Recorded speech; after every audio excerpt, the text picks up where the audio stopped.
બેંકે અનિલ અંબાણીને ડિફોલ્ટ જાહેર કર્યા તો બધાને ખબર છે, પણ બેંકે તેમને લોનમાં 99% ડિસ્કાઉન્ટ આપ્યું એ તમને નહીં ખબર હોય. ચાલો સમજાવું કઈ રીતે.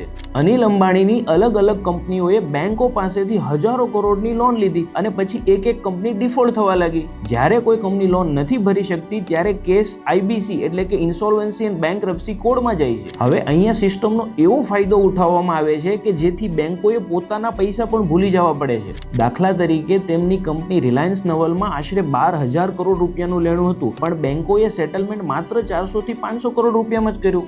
બીજો એક ચોંકાવનારો કિસ્સો છે વર્ધમાન એસ્ટેટનો, જ્યાં 2983 કરોડની લોન સામે સેટલમેન્ટમાં માત્ર બેંકોએ 26 કરોડ રૂપિયા સ્વીકાર્યા. એટલે કે સીધે સીધું 99%નું ડિસ્કાઉન્ટ અને બેંકોએ એ નુકસાન વેઠ્યું. હવે તમે વિચારો, આપણો એક EMI બાઉન્સ જાય તો બેંકવાળા સીધા ઘરે આવી જાય છે અથવા તો નોટિસ ફટકારે છે, જ્યારે અહીંયા હજારો કરોડ રૂપિયા હેરકટના નામે માફ કરી દેવામાં આવે છે. શું તમને લાગે છે કે આ સિસ્ટમ સામાન્ય માણસ માટે ન્યાયી છે?